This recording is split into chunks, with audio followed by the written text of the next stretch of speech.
Queridas irmãs, queridos irmãos, a paz de Jesus. Neste instante, começamos a palestra doutrinária do Grupo Espírita Perseverança e Caridade. Com grande alegria no coração, nós que estamos às vésperas do Natal, e a nossa gratidão é imensa por este momento, por estarmos juntos compartilhando deste momento de oração e de reflexão em torno do Evangelho de Jesus. Vamos então à nossa prece. Querido amigo de todas as horas, o nosso coração se apresenta com imensa felicidade por termos a oportunidade de visitar e revisitar a tua mensagem. Pela intercessão constante do teu Evangelho em nossas vidas, sem que nos deixe um só instante a sós. Nestes minutos que irão se suceder, que os nossos corações estejam ainda mais vinculados, com o propósito ainda mais fortalecido de amor, de concentração, de dedicação em torno da tua mensagem. Fica conosco, querido amigo, a nos orientar, a nos conduzir, para que os nossos dias, as oportunidades que nos aparecem, possam ser muito bem aproveitados por todos nós. Fica conosco sempre. Gratidão, Senhor. O espírito Humberto de Campos tem ensejo de narrar no livro Antologia Mediúnica do Natal, que o espírito Ebenezer teve conhecimento no plano espiritual a respeito daquele dia em que Jesus nasceu. De que as anotações desta história no plano espiritual, o acesso às informações, fez com que este espírito narrasse e Humberto de Campos posteriormente anotasse, vindo pela mediunidade de Francisco Cândido Xavier ao nosso conhecimento. Ele diz então que, em virtude, como nós sabemos, do recenseamento naquele momento, houve a necessidade do deslocamento de José e de Maria para Belém. Maria grávida, num alto estágio da gestação, com todas as limitações que esse momento comporta, mas também com todas as alegrias que um instante como esse traz, pela aproximação da vinda do bebê esperado, daquele que vai trazer a alegria para estes corações. E então eles fazem aquele momento que nós todos conhecemos da história, de vencerem os desafios do caminho, do tempo, das adversidades do clima, ali tomando do auxílio de um animal para fazer o transporte, auxiliar Maria nesse deslocamento. E eles chegam à cidade. Só que chegando à cidade, como era o momento do recenseamento, pela autorização, pela determinação do Augusto, todos estavam ali, a cidade estava repleta, era necessário que todos procedessem atendessem à mesma obrigação. Então a cidade estava repleta e José e Maria, ali Maria já apresentando os sinais da chegada do bebê, já sentindo as suas dores, os sinais mesmo desta chegada. E então José vai buscando, vai batendo de porta em porta, porque todos os locais já estavam repletos de pessoas. E então ele chega diante de um senhor que era organizador de alguns espaços, e ele procurava ver naquela hospedaria se ainda tinha vaga. Chegando a essa hospedaria, ele pergunta ao senhor, e o senhor é muito ríspido, diz que não, que a cidade está lotada, que ali não tem mais espaço, que não há como abrigar, e olha para Maria com um olhar duvidoso. ele se encanta pela beleza de Maria e começa a falar alguns gracejos, como se estivesse a se insinuar para ela. José, então, fica estarrecido com aquele momento. Nada daquilo tem sentido e propósito. Então, ele resolve ali, eles não ficam de jeito algum. Ainda bem que não tem lugar, não tem vaga. Eles se deslocam e vão buscar agora uma pessoa que alugava cômodos. Ele não tinha uma hospedaria, ele alugava cômodos assim espaçados. Então, o José soube disso, foi ao encontro dele e buscando essa informação, para ter um local para o pouso, o homem, de igual forma, impaciente, diz que já não tinha mais cômodo para proporcionar, porque a cidade estava repleta, a mesma história. E só que este homem também olha para Maria, observa a sua beleza, se encanta por ela e faz uma pergunta a José. Pergunta se ela era de família de escravos e se ele poderia comprá-la. José fica muito aborrecido. Como assim a sua esposa, grávida do seu filho? Ele então diz qualquer coisa e se aparta dali. Mas que coisas estranhas acontecendo. E chega um terceiro senhor, um senhor que era transeunte, que sabia de muitas informações. Então José também busca ele para saber se ele tem alguma informação, alguma indicação, se ele pode dizer de algum lugar que ele possa ficar. E aí o homem, da mesma forma que os outros dois, diz que não tem vaga, também é muito apressado, muito ríspido, muito assim, sem dar uma resposta a ajudar, a colaborar, e simplesmente diz que não tem. E também observa Maria. Só que percebe que ela é muito mais nova que José. E começa a fazer umas colocações, umas observações sem propósitos. O que é que aquele senhor, aquela pessoa tão envelhecida, queria ao lado daquela jovem? E começa a falar isso tão alto que desperta a curiosidade das pessoas que estão ao redor. E essas pessoas começam a olhar, a acompanhar Maria e José, que ficam completamente desconcertados. Mas eles não estavam a sós.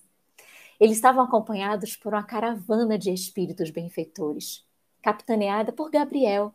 Gabriel, aquele mesmo espírito chamado Anjo Gabriel, que veio anunciar a Maria a sua gestação em relação a Jesus. E então, nesse momento, Gabriel toma de uma atitude oracional, pedindo ao Pai, ao Senhor da vida, para que direcione aquele momento, para que o Salvador possa vir com tranquilidade, para que aqueles corações de pai e mãe que estavam aflitos possam se asserenar, ter um local de pouso de tranquilidade. E é nesse momento que Gabriel, identificando uma estrebaria, inspira José para que ali possa seguir. E aí vem aquele trecho da história que todos nós conhecemos, que vai buscando José ajuda no local onde a pessoa não tem a instalação na sua organização, na sua construção principal, mas oferece o local do estábulo onde viviam os animais, porque somente ali ele poderia fornecer algum espaço para que aquelas pessoas pudessem ficar. E então, como nós já sabemos, Maria e José se direcionam para a estrebaria, onde uma manjedoura, onde um receptáculo para o bebê é organizado ali de maneira com muito amor, muito carinho, mas com o que possuía, com as palhas que possuía, e ali é adornado aquele lugar. José é quem auxilia Maria no parto, é quem toma Jesus nos braços, e daquela cena tão linda que nós todos temos conhecimento, de que Francisco de Assis tornou imortal ao criar o presépio, aquela cena de Maria, de José, de Jesus e dos animaizinhos que ficam no entorno e que são as grandes testemunhas. Testemunhas da natureza, testemunhas silenciosas, que não estavam ali para julgar, para cobiçar, para desejar, não estavam ali para atrapalhar, simplesmente ofereceram o seu espaço com tranquilidade, sem reação, sem qualquer agressividade, para que Jesus pudesse vir ao mundo. Pudesse vir ao mundo físico. Jesus, Espírito grandioso, governador do nosso planeta, no dizer de Emmanuel, no livro A Caminho da Luz. Que, como nesta mesma obra nos demonstra, existem espíritos luminares, excelsos, que se reuniram por 2 vezes.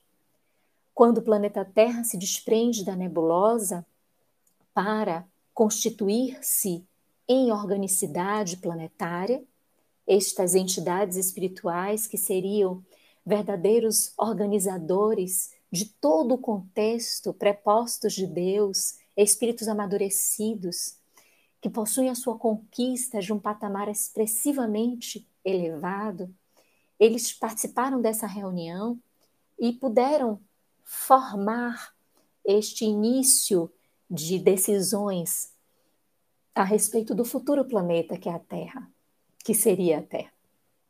Mas diz Emmanuel que a segunda oportunidade que esses espíritos teriam se reunido foi exatamente no momento da vinda de Jesus ao planeta. Então essa vinda foi muito bem estruturada, muito bem organizada, como tudo que acontece no contexto da criação. Jesus vem com um propósito de trazer aos corações a mensagem de esperança, a mensagem de um olhar para o futuro, de uma possibilidade de vencer todas as limitações, para que a felicidade se instaure como uma veracidade. Ele vem com o grande propósito de nos conduzir em esperança, implantando em nossos corações a semente do reino dos céus, a semente do amor, para que esse amor possa florescer, engrandecer, produzir frutos e disseminar em outros corações as contribuições a partir desta mensagem, desta vida de doação, desta vida de entrega. Ele nos apresenta Jesus, traz o objetivo de nos demonstrar toda esta magnitude do Pai, de nos colocar diante de um Pai, de um Deus que é Pai, onde até então as crenças politeístas, ou mesmo a monoteísta vigente, trazia muito ainda a politeísta, muito ainda deuses apaixonados, com questões muito pessoais, com questões de privilégios e condições, e trazia o aspecto monoteísta um Deus punitivo, um Deus julgador, um Deus de impiedade, de incompreensão. E Jesus tem o propósito de trazer, o objetivo de trazer um Deus que é Pai, que vem a acolher-nos, que vem nos envolver, que vem nos conduzir num grande périplo que é todo de amor, que se faz em um processo educacional de crescimento, mas que é todo de amor. Pois bem, naquela noite, que na história presente nós imaginamos ser a madrugada de 24 para 25 de dezembro, mas que a história anota que teria sido lá pelo dia 6, 7 de abril, diante das anotações que foram feitas à época, das informações que foram sendo confrontadas, Jesus não teria nascido em dezembro. Mas por conta das práticas das festas saturnais ou saturninas, que eram realizadas em dezembro, a Igreja Católica, adquirindo o cristianismo a condição de religião do império, tendo já esse poder, esse envolvimento, faz com que o nascimento de Jesus seja deslocado desse primeiro semestre para essa data de 24 e 25 de dezembro, a fim de que o clima de movimentação, de propósito, modificasse. Porque essas festas saturninas ou saturnais eram verdadeiras propostas de prazeres da carne. Eram dias de uma semana inteira, onde as pessoas se permitiam a tudo, na expressão do corpo, da sexualidade, e desejava esta movimentação religiosa que aquele período tivesse uma nuance mais espiritual, até porque avizinhava-se do fim de ano, de um início de um novo ano. Então seria muito interessante que se trouxesse para este aspecto conclusivo de um ciclo esse nascimento, essa alusão ao nascimento de Jesus, que é a grande personagem que marcou a história da humanidade, dividindo-a entre antes e depois da sua chegada. Então, naquela noite emblemática, em que Maria e José tinham encontrado um pouso numa estrebaria, que tinham ali se alojado no firmamento. A estrela, chamada Estrela de Belém, a orientadora, cumpria a profecia e sinalizava, luminosa e bela, a presença de Jesus no planeta, anunciando que o Salvador havia chegado, que o Messias estava ali, que era o nascimento de um grande rei. E para lá foram atraídos, foram levados os 3 reis magos, sendo levados para aquele contexto tão simples, tão humilde. Quando destacamos esta cena do nascimento de Jesus, temos valiosas lições a serem retiradas e observadas deste simples cenário. O primeiro deles nós já abordamos aqui, quando visualizamos as resistências humanas, os embaraços da personalidade, dificultando o auxílio de um casal que se apresentava em vulnerabilidade, que necessitava de atenção, de proteção, de cuidado. E aqueles seres mais evoluídos no contexto da criação, o ser humano, aqueles com os quais José e Maria tinham se defrontado, não tiveram empatia para promover-lhes o atendimento e a proteção necessários. E eles encontram abrigo no contexto mais in natura, mais natural possível, envoltos na natureza, com o firmamento apresentando a beleza das estrelas, a beleza que aquela noite trazia, e a terra ali, ele envolvido, todas estas personagens envolvidos por aquele cenário tão singelo. Mas o cenário singelo em si nos traz grande ensinamento. É como se Jesus já nascesse ensinando. Porque a principal lição desta noite é a humildade que ele, desde este momento, faz questão de nos demonstrar. A humildade que, posteriormente, quando ele estava a falar sobre as bem-aventuranças, o que Mateus registra no seu capítulo 5º, o Sermão do Monte está registrado do capítulo 5º ao 7º do Evangelho de Mateus, e logo ali no início do Sermão do Monte encontramos as bem-aventuranças. E a primeira das bem-aventuranças: bem-aventurados os pobres de espírito. Bem-aventurados os pobres de espírito. Os pobres de espírito são considerados os dotados de humildade.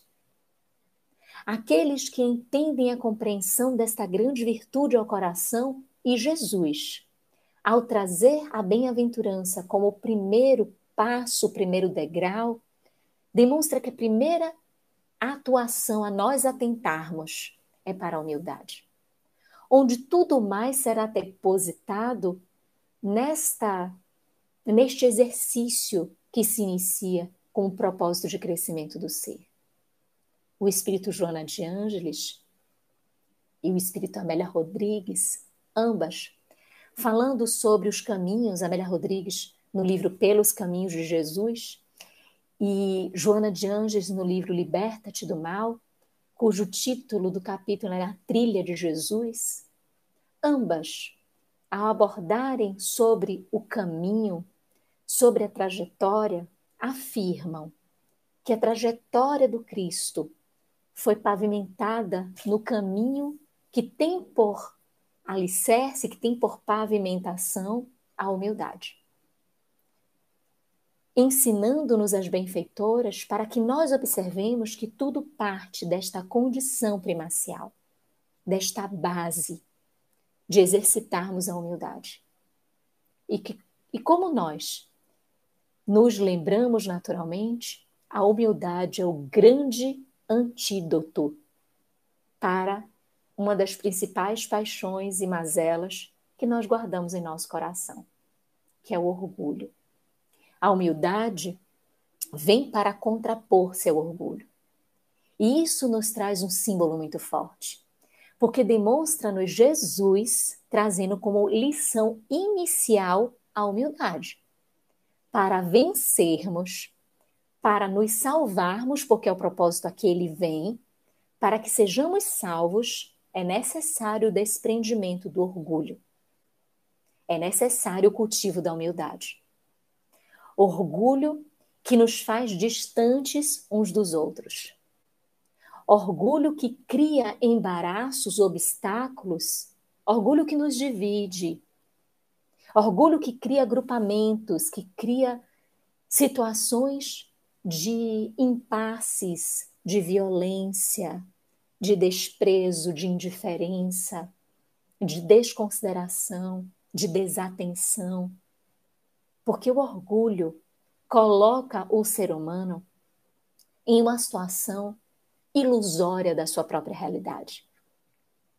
O orgulho traz ao ser uma grande mentira interior. Porque ele faz acreditar ser mais especial do que todos. Faz o ser acreditar que não precisa de ninguém. Que nem mesmo de Deus se faz necessária a presença dele para o coração do orgulhoso. O orgulhoso engana-se achando que se basta em si mesmo, em suas conquistas, em seus propósitos, que tudo que ele deseja, que tudo que ele almeja, ele conquista porque é fruto da sua dedicação, é fruto do seu empenho, é fruto da sua tarefa, da sua responsabilidade, e desconsidera, portanto, a utilidade de Deus em sua vida e de todos os irmãos também em sua vida. A doutrina dos Espíritos veio para nos ensinar como cada um de nós é extremamente útil no contexto da criação. Nós já notamos que a primeira revelação vem através de Moisés. Simbolizam os 10 mandamentos, traz uma mensagem notadamente de justiça, onde os 10 mandamentos têm ali um tom proibitivo, que era bastante característico para o contexto, a época e para marcar a humanidade para sempre, porque são leis indestrutíveis, leis imperecíveis e atemporais. Mas foi firmada através de Moisés. A segunda revelação é esta, exatamente que estamos a conversar, da vinda de Jesus, que nos traz como propósito maior o amor, que se centra nesse sentimento máximo, como o Espírito Lázaro tem ensejo de dizer em o Evangelho segundo o Espiritismo, que a lei de amor resume a doutrina de Jesus, a moralidade de Jesus por inteireza. E é firmada também por uma individualidade, por Jesus. Mas a terceira revelação, como nós sabemos, meus irmãos, como claramente nos demonstra Kardec, em obras póstumas, nas suas anotações sobre as vindas das obras que compõem o Pentateuco, notadamente o Livro dos Espíritos, que é a primeira obra, mas também em A Gênese, logo no seu primeiro capítulo, que vai nos trazendo os caracteres da doutrina dos Espíritos e destaca esta terceira revelação como sendo originária dos Espíritos. Não existe uma individualidade, são os Espíritos. E essa doutrina nos ensina algo muito especial. Ao longo de toda a história, a luta do direito, da organicidade jurídica, dos direitos fundamentais, dos direitos do cidadão, dos direitos humanos, é lutar pelo respeito pelo outro, pela dignidade do outro. E nós avançamos muito nisso. Nós temos leis que regem sobre este respeito, sobre essa atenção, sobre a necessidade do cuidado, do notar, do lidar um contexto social e o que isso implica em direitos e em deveres. Mas em que pese tudo isso? Nós ainda percebemos, na atuação na vida prática, um incremento de violência, de preconceito, de desrespeito, onde o orgulho reina, porque todas as vezes que essas situações acontecem, é o orgulho reinando, dizendo para estes atores que, em verdade, eles podem realizar estes atos, que eles podem menosprezar a mulher, que podem menosprezar uma manifestação, uma orientação da sexualidade que não lhe seja agradável, que ele pode agredir credos religiosos diferentes do que professa, enfim, da cor da pele, da condição social, do trabalho que exerce, porque até mais recentemente as pessoas chegaram a verbalizar condições de superioridade ou de inferioridade, a depender do ofício que se realiza. Tudo isto, meus irmãos, é carta demonstrada do orgulho. É uma assinatura da sociedade a respeito do orgulho que viceja no coração. A doutrina dos espíritos vem demonstrar de uma vez por todas, se dúvida ainda existisse, o quanto nós nos assemelhamos e somos irmãos, e que temos sempre o que aprender uns com os outros. Não somos iguais, não somos. Somos iguais perante a lei, perante Deus, mas nós somos diferentes.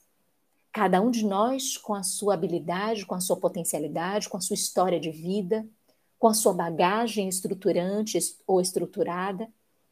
Cada um de nós com uma trajetória delineada que chegamos até esse ponto. Então não somos iguais, somos diferentes. E a doutrina dos espíritos mostra-nos a grande força que a diferença tem quando se une. E quando todos são notados pela contribuição que eles podem fornecer. Então, o nascedouro da doutrina são vários espíritos que fazem os movimentos das mesas, são, obviamente, espíritos que estavam inseridos nos seios familiares, nas reuniões diversas, que vão aguçando a curiosidade das pessoas, que vão mobilizando as pessoas para a busca desse fenômeno que surgia e que trazia algo de inusitado, fenômeno que encanta Kardec, no sentido de buscar informação desse princípio inteligente, porque as mesas se movimentarem, o magnetismo poderia fazer. Era natural que isso pudesse acontecer e ele, como conhecedor da doutrina de Mesmer, já sabia dessa possibilidade. Mas mesas responderem a perguntas, mesas trazerem respostas a questionamentos, isso é fruto de inteligência. Então ele se aguça a perceber. E o professor Rivail, que é o Allan Kardec, vai colher informação de todos os espíritos que venham ao seu encontro ou que ele faz a evocação. Desde o espírito de verdade, o espírito da verdade, que preside tudo isso, que orienta, como ele mesmo diz em O Evangelho segundo o Espiritismo e a Gênese, ele traz essa informação de que é o espírito da verdade que preside todo esse movimento da doutrina dos espíritos, desde esse aos espíritos mais simples, com pouca instrução, com pouca bagagem, ou com muito sofrimento e muita dor, em estágios evolutivos ainda endurecidos, que é como aprendemos vastamente na segunda parte de O Céu e o Inferno, onde encontramos ali espíritos de suicidas, de pessoas que estão em expiação, de pessoas que estão sofrendo, todas dando o seu depoimento. E quanto nos ensinam, como as reuniões mediúnicas, a partir do momento que temos o contato com o espírito, sejamos médiuns ostensivos ou não, mas aquela lição que vem, aquela informação, o quanto ela é instrutiva, o quanto aprendemos com o outro. Todas as vezes, meus irmãos, que o nosso coração está encharcado do orgulho, que ocupa espaço e lastreia-se na nossa realidade sentimental, emotiva, perdemos a grande oportunidade de aprendermos com o outro, de crescermos com o outro, diante da experiência que o outro viveu, diante dos desafios que o outro enfrentou, e que nós podemos, observando aquelas trilhas, não querermos para nós porque estamos vendo a consequência e tentarmos de outra forma, já que aquela pessoa tentou daquele jeito e eu vi que não deu muito certo. Eu aprendo com os êxitos e aprendo com as desditas. Somente os espíritos em condições de infelicidade poderiam descrever os ambientes após o passamento, após a morte. Somente eles poderiam descrever as regiões de sofrimento e de dor. Somente eles poderiam aclarar os processos obsessivos, os processos de vampirização. Somente eles poderiam noticiar a descrição desses ambientes com tanta propriedade e com tanta emoção e sentimento. E graças a eles, nós temos notícias de tudo isto. A contribuição deles para a terceira revelação. Então, meus irmãos, adotarmos o orgulho dentro de nós, permitindo que ele se espraie no coração, é ocupar o nosso coração com uma grande chaga, que vai promover as suas consequências de dor, que vai nos atravancar o processo. E foi isso que Jesus veio primacialmente nos destacar. A necessidade de aprendermos com o outro, a necessidade de sermos humildes, de sabermos exatamente que a busca da nossa condição evolutiva é um aspecto individual e ao outro cabe o seu processo de evolução, que podemos colaborar, podemos ser colaborados, mas que esse processo faz parte das nossas decisões, das nossas escolhas, é um processo individual e que a gente necessita equalizar exatamente qual é esse patamar a que nós pertencemos, a que nós fazemos parte. Qual a nossa condição evolutiva? Qual a nossa bagagem, a nossa estrutura? Onde nós estamos? Porque o orgulho faz a gente achar que a gente está um pouquinho acima do que a gente está. Dificulta isto. Porque quando nós constatamos, seja por uma dor aqui, ainda no plano físico, por uma situação muito difícil de sofrimento, que nos retira um ente querido, que nos retira uma condição social, que nos retira as oportunidades, que nos faz estar como estamos imersos na pandemia, retirando aquilo que nós habitualmente exercitávamos. Quando advém a dor e a gente constata, porque a dor é reveladora, a dor é anunciadora daquilo que está em nosso interior, quando nos encontramos com ela e que ela nos fala e que ela nos diz, aí nós constatamos a nossa dificuldade. Nós constatamos o nosso patamar evolutivo. E temos ainda a opção de seguirmos aperfeiçoando-nos para melhorarmos ou buscarmos novas ilusões com as quais iremos enveredar a nossa mente, a nossa consciência, para adiarmos um pouco mais ainda a nossa percepção e o nosso despertamento. Mas também há um momento em que nós só constatamos os efeitos do orgulho após o passamento.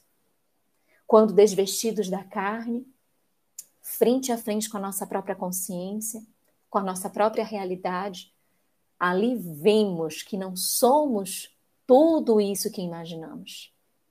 Que a alcunha de espírita, de cristão, estas palavras, elas só têm sentido quando são vivenciadas. Que estas palavras, elas só trazem salvação e libertação quando nós depositamos nas nossas ações diárias um comprometimento real e efetivo com a caridade. Quando insistimos, quando perseveramos, quando tornamos a nossa vida um grande hino de vivência do Evangelho do nosso Senhor Jesus Cristo. Porque sem isto, o ser humano está fadado a constatar A grande ilusão, o grande canto de sereia a que o orgulho, com suas marcas danosas, proporcionou. Visualizando isto, Jesus nasce num celeiro de simplicidade. Ele que é rei, mas que o reino dele não era deste mundo. Mas rei vinha naquela forma, naquele ambiente, fazendo-se criança também, fazendo-se simples, demonstrando a sua simplicidade, para que os nossos corações entendessem a mensagem da manjedoura, a humildade e a simplicidade. Simplicidade que ele também vai nos falar no Sermão do Monte, também nas bem-aventuranças. Bem-aventurados que têm puro coração. Puro coração por quê? Porque verão a Deus. Ver Deus é enxergar em tudo a realidade de Deus. Não é ver Deus como se fosse uma figura materializada, mas é notar em tudo a marca de Deus. É notar em tudo a assinatura do Pai. Como a Madre Teresa muito bem ensinou, esta grande contribuição ao planeta de atitude da caridade e do amor. Ela que esteve presente deixou seus passos luminosos entre nós. Diante de um questionamento de um jornalista que a acompanhava, que depois foi um dos seus biógrafos, ele perguntou quem era a pessoa mais importante ou quem era Deus para ela. Quem era Deus para ela? E ela diz que Deus era ele.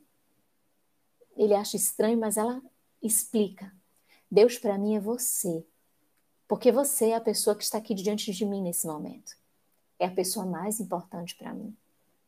Então Deus se manifesta em você. Você para mim é Deus. Deus é algo aos meus olhos muito abstrato, mas que me propõe um amor imenso internamente. Então o que ele me propõe a realizar, eu faço em nome dele.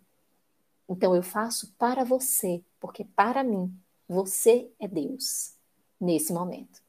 E quando eu terminar e você não mais necessitar de mim, que outra pessoa venha necessitar, aquela outra pessoa será Deus para mim.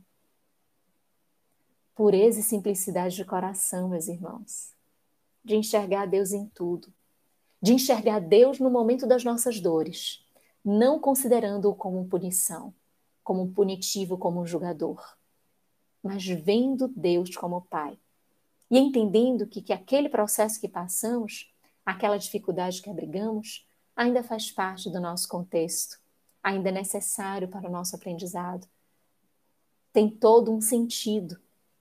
E Deus, em verdade, está a nos auxiliar através dos seus mensageiros, a nos permitir avançar sobre estas tempestades que às vezes nossa vida é acometida.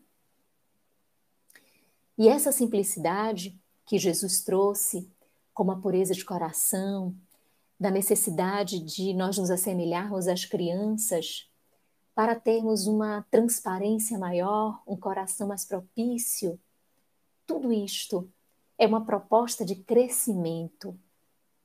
Se somos simples, adotamos essa pureza de coração para o pensamento, para as ações, teremos coerência, teremos comportamentos mais adequados.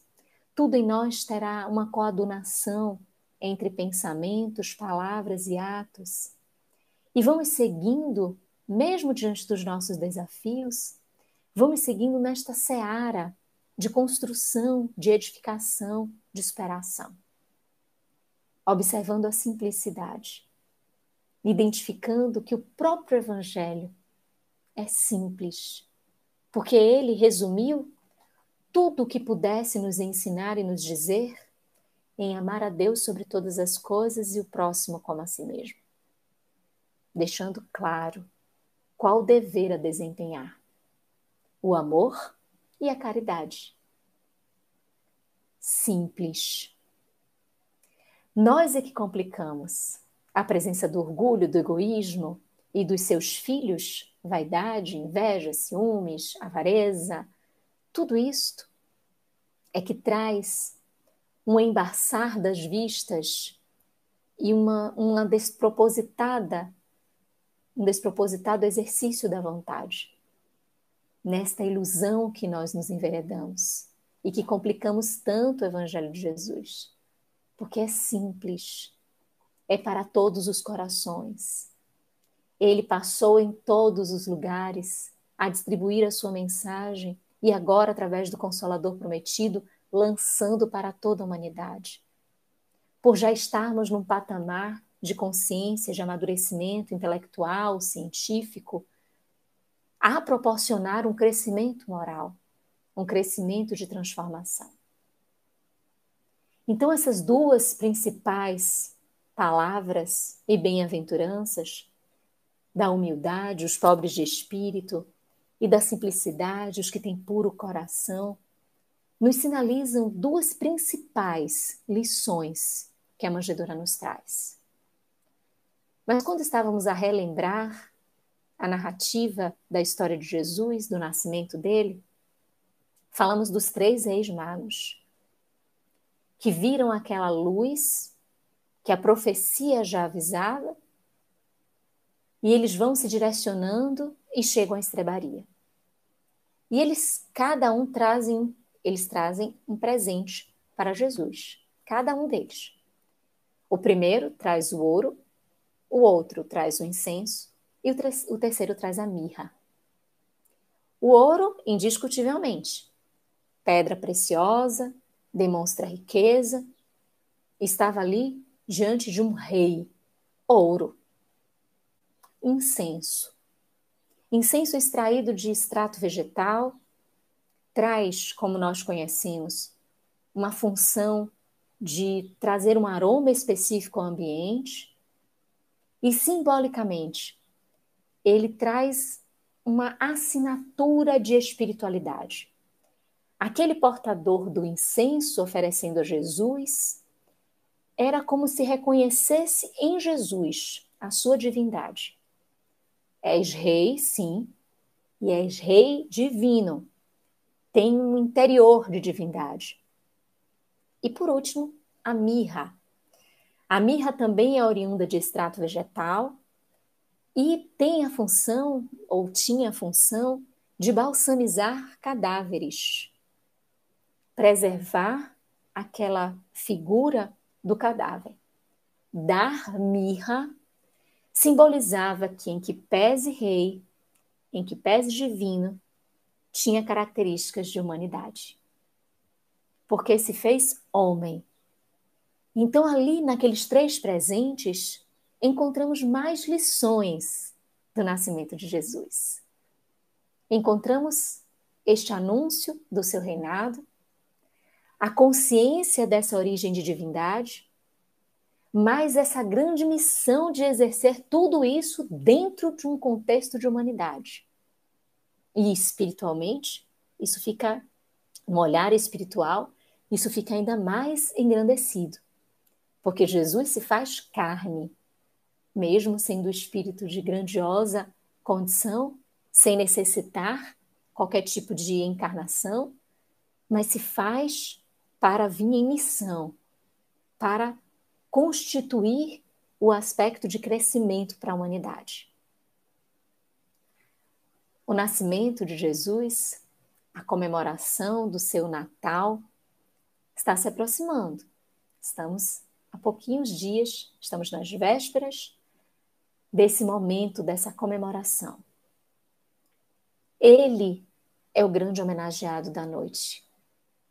Ele é o aniversariante. Nós já pensamos quais os presentes que nós vamos oferecer a Jesus na noite de Natal? Nós sabemos de todo o aspecto mercadológico que a sociedade foi envolvida. Como se fosse mais um momento de escapar, de fugir do grande propósito que a lembrança do nascimento de Jesus traz ao nosso coração.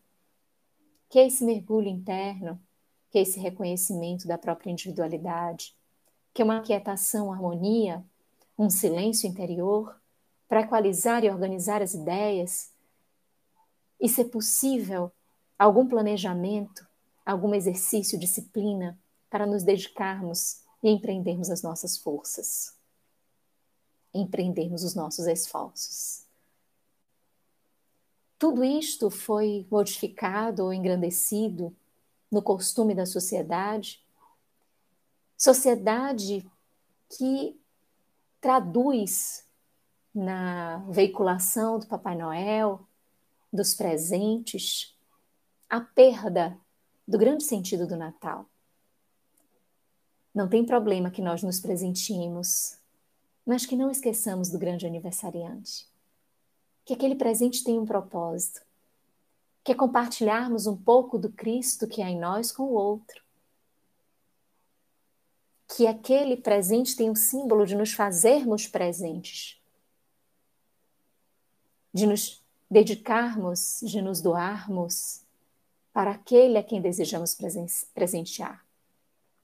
Ao longo de toda a história da humanidade, o homem fez um caminho de evadir-se de Jesus, desde o momento em que o condena, que o julga, que o mata. Ao longo dos sucessivos séculos, criando artifícios e dogmas e liturgias e tantas questões que fizeram com que o ser se apartasse do evangelho genuíno de Jesus, do evangelho simples de Jesus, e que grandes êmulos na história vieram para nos convidar a retornar, como Francisco de Assis o fez, como o próprio Consolador prometido, através dessa pleiade de espíritos, do Espírito da Verdade, fizeram e fazem para nos estimular a este encontro, a este necessário trabalho que precisamos empreender. E chegamos agora, depois de tanto tempo, ainda vendo nas ruas as ornamentações, as decorações, alusivas ao Papai Noel, à árvore de Natal, aos presentes, mas pouquíssimos lugares com um presépio, com a alusão ou o nome de Jesus, ou com o nome das palavras que se referem aos ensinamentos daquele dia, ou da marca de Jesus na existência da humanidade. E nós, nesse dia, nesta noite, da comemoração do aniversário de Jesus, quais os presentes que vamos levar para ele? Os 3 presentes dos Reis Magos também têm um simbolismo para nós, que nós podemos adotar para também presentear Jesus. Apresentar o ouro, que simboliza a riqueza, apresentando as nossas reais riquezas, os nossos tesouros, de conquista ou de exercício de conquista da humildade, da paciência, da compreensão, da indulgência, do perdão. Jesus vai ficar tão feliz em receber estes presentes tão ricos do nosso coração, porque são sinceros, são verdadeiros, demonstram a dedicação e a disciplina, e ele, como um bom pastor, vai ficar imensamente feliz por ver os esforços das ovelhas para retornarem ao seu rebanho. Podemos oferecer o incenso, que é a espiritualidade, a religiosidade que há dentro de nós, que é a expressão máxima da fé, dando de presente a Jesus a constatação da confiança e da fidelidade que temos nos propósitos do seu Evangelho. Dizendo nesta noite para o Senhor que mesmo diante de tantas agruras e tantas cenas difíceis que os nossos corações vivenciaram neste ano de 2020, nós estamos ali em espiritualidade, em divindade, em fé, em transcendentalidade, em religiosidade, para depositar diante dele a nossa expressão de confiança e de entrega. Mas podemos também levar a mirra, que simboliza esta humanidade, e demonstrarmos que diante de tudo o que vivenciamos e de toda a humanidade que existe em nós, apresentar como presente a Jesus as nossas doações, a nossa dedicação, toda a nossa realização humana, real, neste contexto reencarnatório, em prol do bem e da bondade, ou os nossos esforços em assim realizarmos. Estes 3 presentes, meus irmãos, podem ser o que ofereçamos a Jesus na noite de Natal, para não perdermos a oportunidade de sinceramente homenageá-lo, identificando nas lições da manjedoura, lições imperecíveis e atemporais, para sempre nos nossos corações. Ainda podemos pensar que a manjedoura, ela traz esse anúncio do caminho, porque Jesus é o caminho. Então a manjedoura demonstra o caminho, as lições que ela traz, ela demonstra o caminho. Além disto, a exemplificação, que é toda a trajetória do Cristo, nos conduz à verdade, porque Ele é o caminho da verdade. E o Calvário é o anúncio da vida. Jesus, que é o caminho da verdade e da vida, pautando para os nossos corações marcas indestrutíveis do que nós necessitamos fazer, do que necessitamos vivenciar, do que necessitamos experimentar. E para que nós finalizemos este momento, vamos tomar, antes dos nossos agradecimentos, nós vamos tomar desta leitura, que está no mesmo livro citado, lá no início da nossa conversação, quando a gente trouxe a história de José, de Maria e do nascimento de Jesus. Antologia Mediúnica do Natal. Esse texto aqui, porque são diversos espíritos, esse texto aqui é de Emmanuel. E eu gostaria que esse texto fosse a nossa prece final. Porque o título é a mensagem 60 e o título é Prece diante da manjedoura. Diz assim o benfeitor: Senhor, diante da manjedoura em que nos descerras o coração, ensina-nos a abrir os braços para receber-te. Não nos relegues ao labirinto de nossas ilusões, nem nos abandones ao luxo de nossos problemas. Vimos ao teu encontro, cansados de nossa própria fatuidade. Sol da vida, não nos confies às trevas da morte. Fortalece-nos o bom ânimo, reaviva-nos a fé. Induze-nos a confiança e a boa vontade. Tu, que renunciaste ao céu em favor da terra, ajuda-nos a descer com o supremo bem para sermos mais úteis. Tu, que deixaste a companhia dos anjos sábios e generosos, por amor aos homens ignorantes e infelizes, auxilia-nos a estender, com os irmãos mais necessitados que nós mesmos, o tesouro de luz que nos trazes. Defende-nos contra os vermes da vaidade. Ampara-nos contra as serpentes do orgulho. Conduze-nos ao caminho do trabalho e da humildade. E reconhecidos, à frente do teu berço de luminosa esperança, nós te rogamos, sobretudo, os dons da simplicidade e da paz, para que sejamos contigo fiéis a Deus, hoje e sempre. Assim seja. Agradecemos imensamente aos nossos irmãos do GPEC por esta oportunidade de estarmos aqui juntos, tão pertinho do Natal, tendo esta oportunidade de envolvidos num coração que vai pulsando num só compasso, reunidos em nome de Jesus, renovarmos o nosso ânimo e a nossa esperança.